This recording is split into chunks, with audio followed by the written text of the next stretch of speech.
While intellectual property selling is not something that I would easily advise, it's not one of those things that I support. But there are those people who have gone out there and they have built a career path for themselves in the incredibly amazing world of idea selling, solution selling, intellectual property selling. And if you identify yourself as one of those rare individuals who are magnetic to ideas, you are magnetic to solutions, then intellectual property selling can accord you an alternative, very viable career path for you. And if that is a career path that you wish to give to yourself, it is my duty to ensure that you are adequately resourced so that you can sell your ideas like a pro. So this class is 6 ways of how to sell intellectual property like a pro. Proper intellectual property capacity accords the bearer multiple commercial options. If an individual is adequately resourced to identify their intellectual property, then that individual has options, commercial viable options at the marketplace. So these are some of the learning objectives for this class. 1, this class is meant to introduce you, the student, to intellectual property selling as a meaningful, commercially viable, alternative career path available to you. 2, this class is meant to prepare you, the student, in advance for the incredible world of IP selling. And when you pick that as a solution for you, I want you to sell your IP like a pro.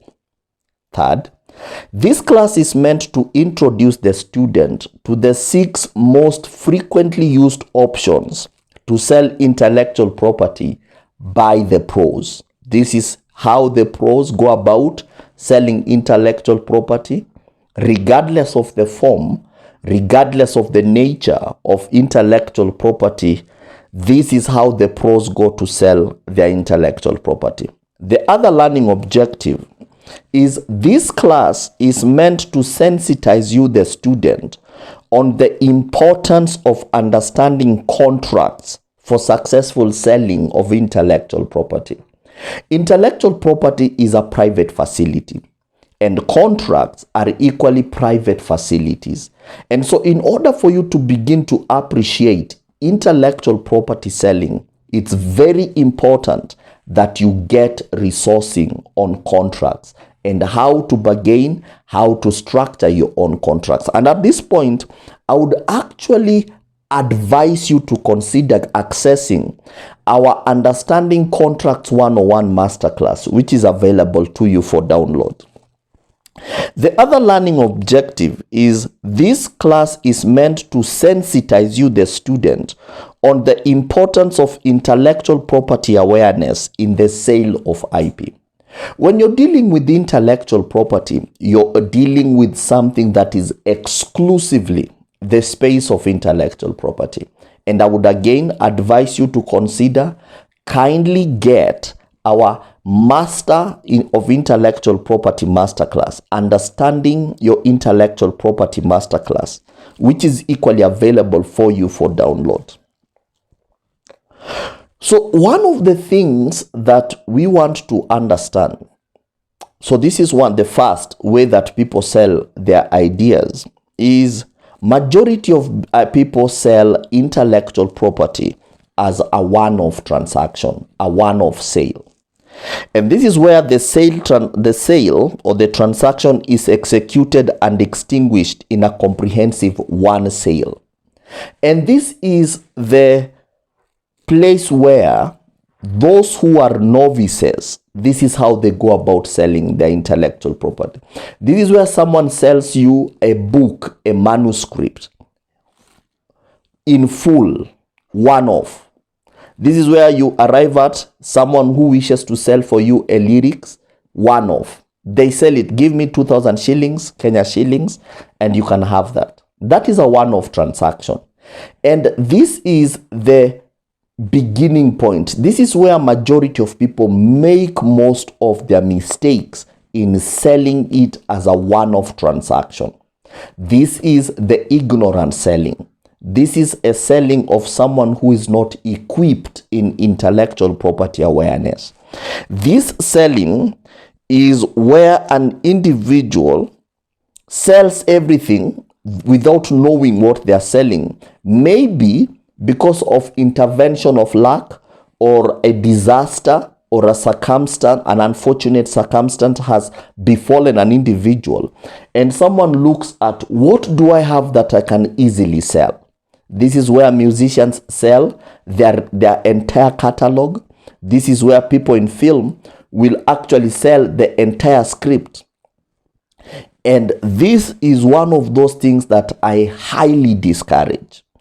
One-off sale is a very desperate mode of selling your intellectual property. And as a student of this class, this is not something that I would advocate. This is one of those things that I would really discourage you from selling your intellectual property. So the other way of selling intellectual property is what is called the royalty sale. The royalty sale, this is the second way that people sell intellectual property. This is where a sale, where the seller is aware. In this sale, the seller is aware of the components or features or whatsoever he or she is selling. And the seller is in introduction, the sale is an introduction of another ongoing responsibility.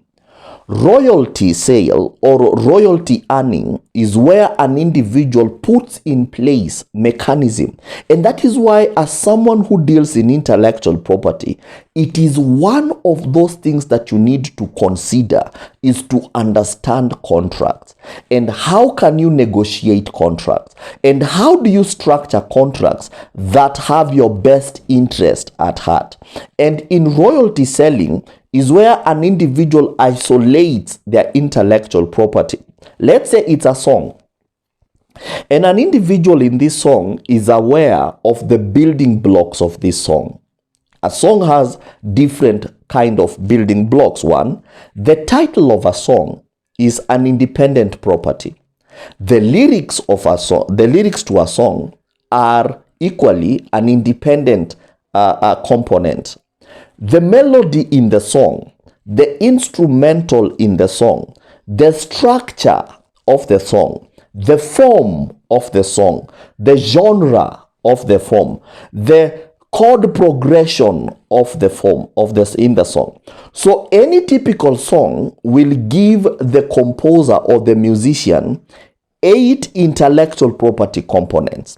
When we are talking of royalty sale, this is whereby an individual isolates a component that says, I will allow you to enjoy this component, this work of art. I will allow you to enjoy this work of art, and I will want you to, as long as you are enjoying this work of art, you will be paying me X, either in a month or half a year or annually.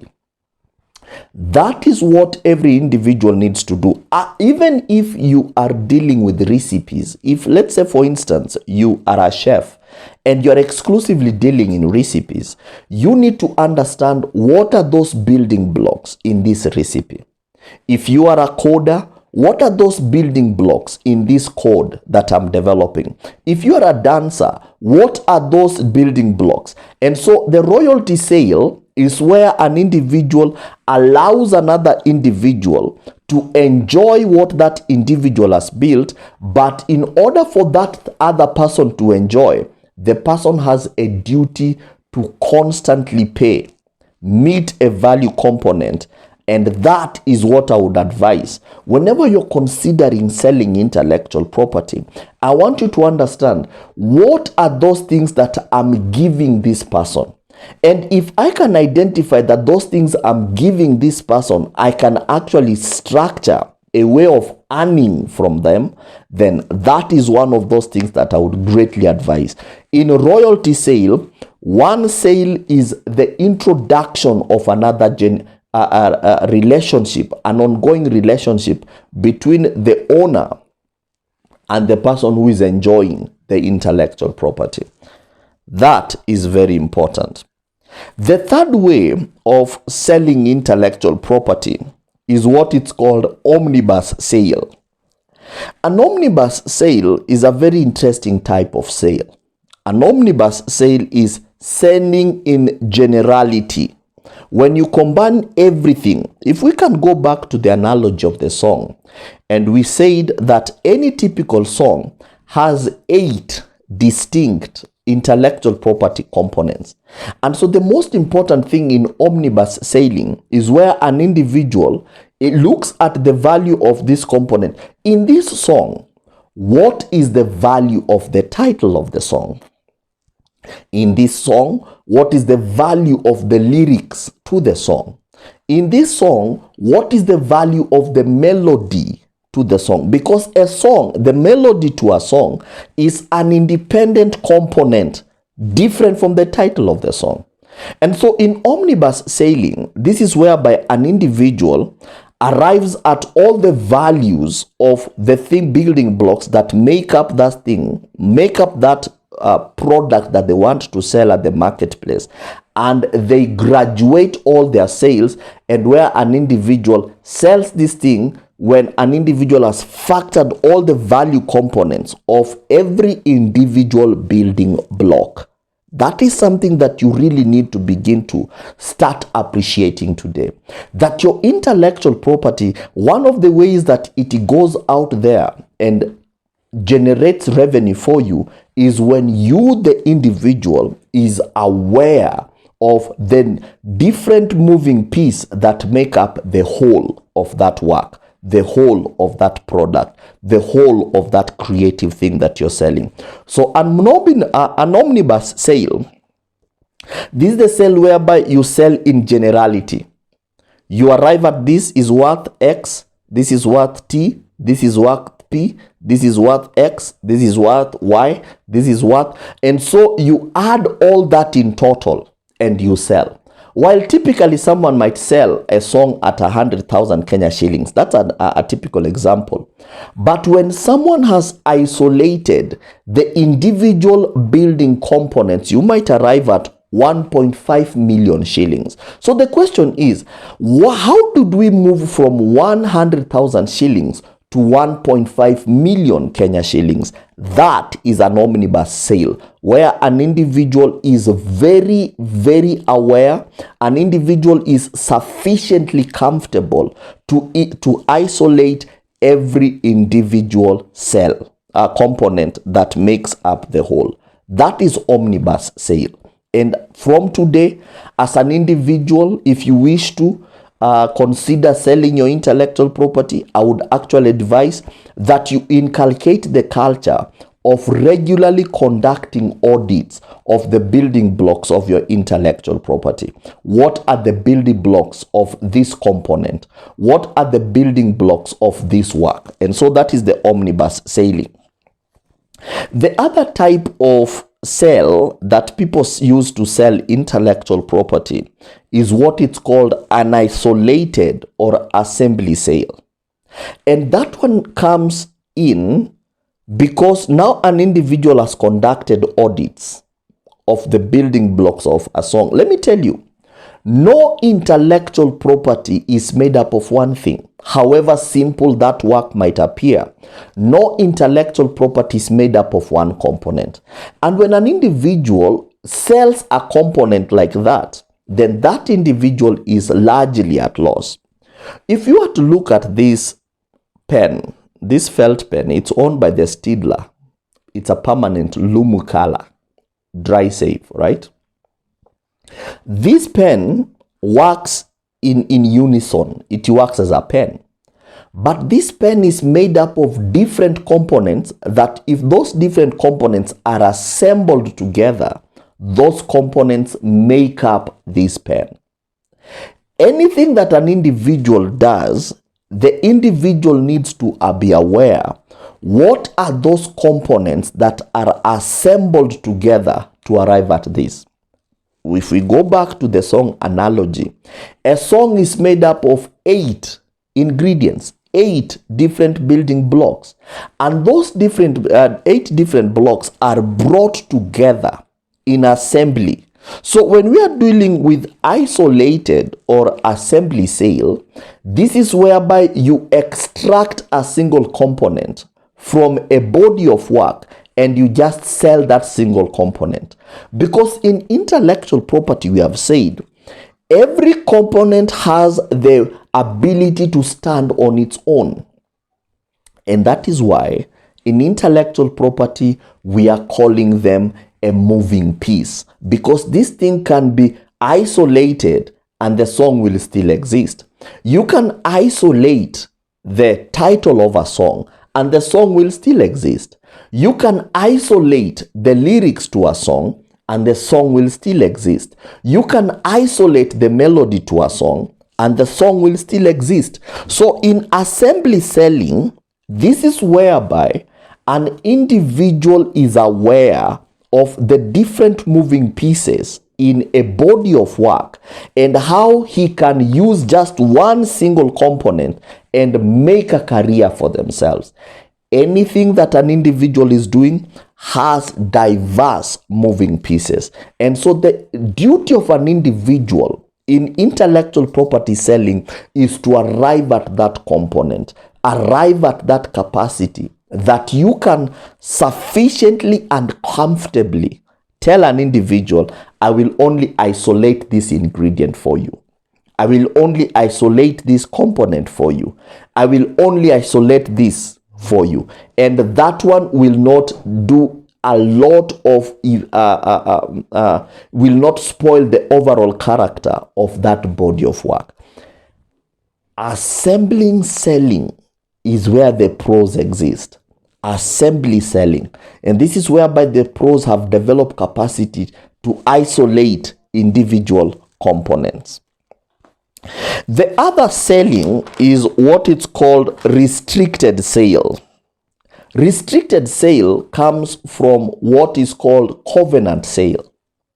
And in covenant sale, one of the highest form of contract is a covenant.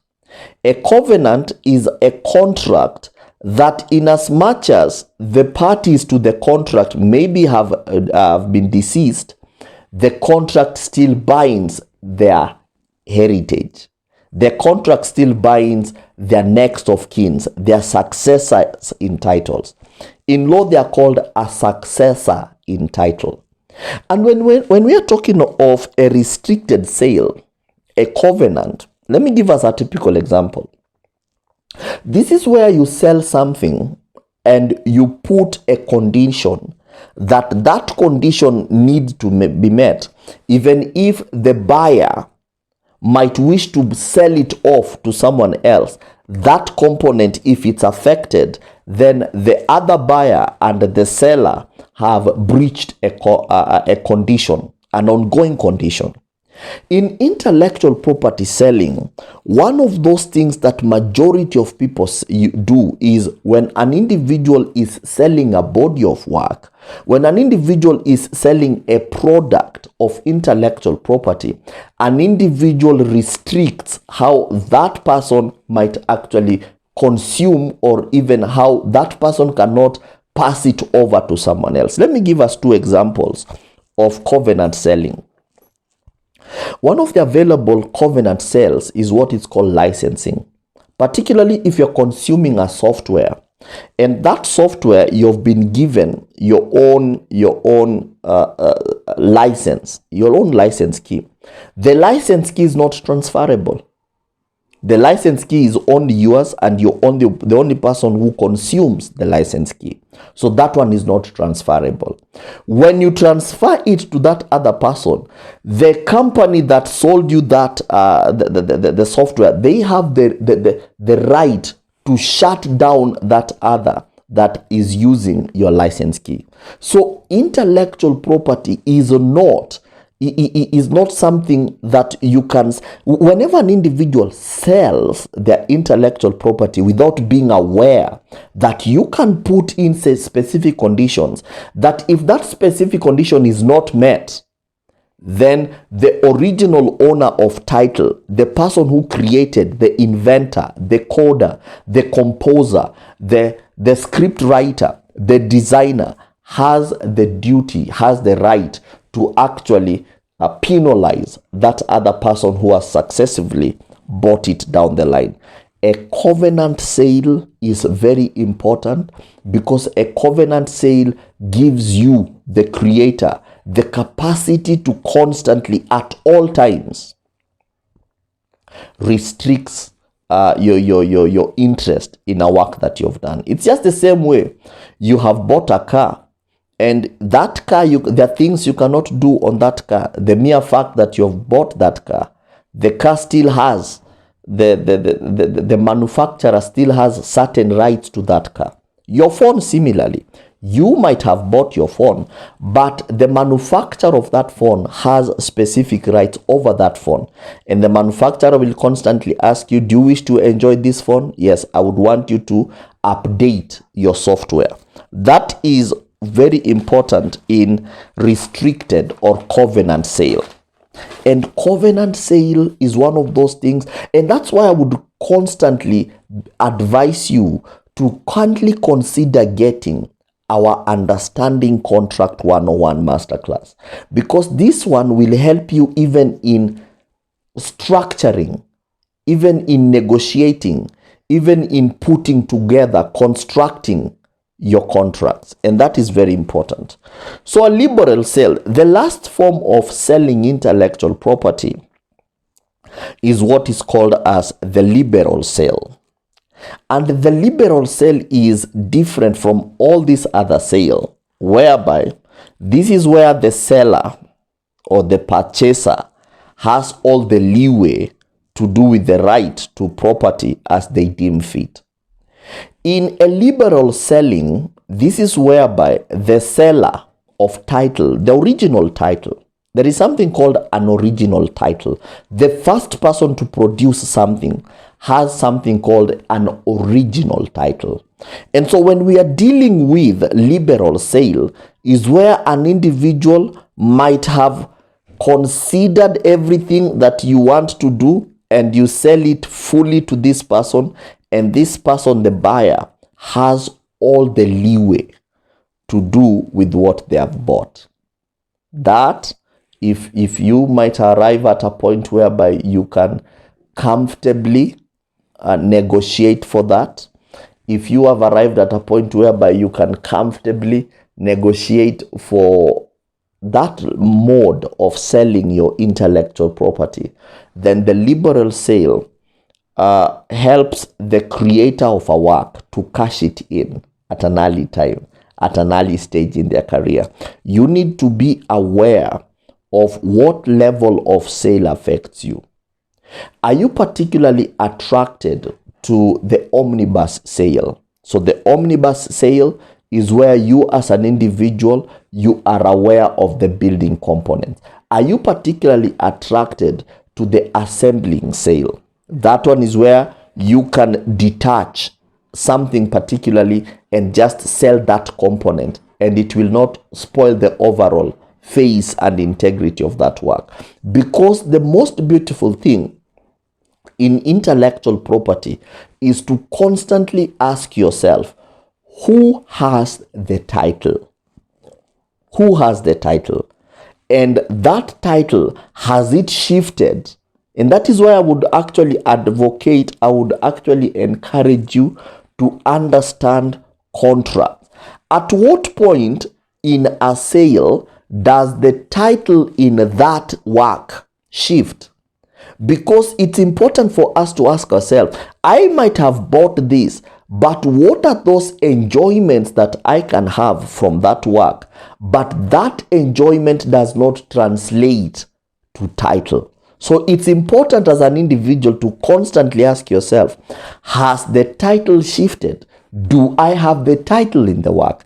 And what we have labored, particularly in this class, the 6 ways to sell your intellectual property like a pro, is because pros understand title and how that title shifts.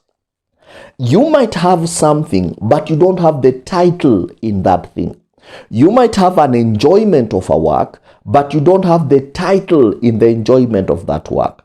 What this lesson was meant to demonstrate is for the student to begin to appreciate, do I understand title in the work? If I am a composer, what is my title? If I am a coder, what is my title? If I am a painter, I am sketching, what title do I have in that work of sketch, that work of paint? If I am a designer, what title do I have over a piece of a garment, a piece of fabric?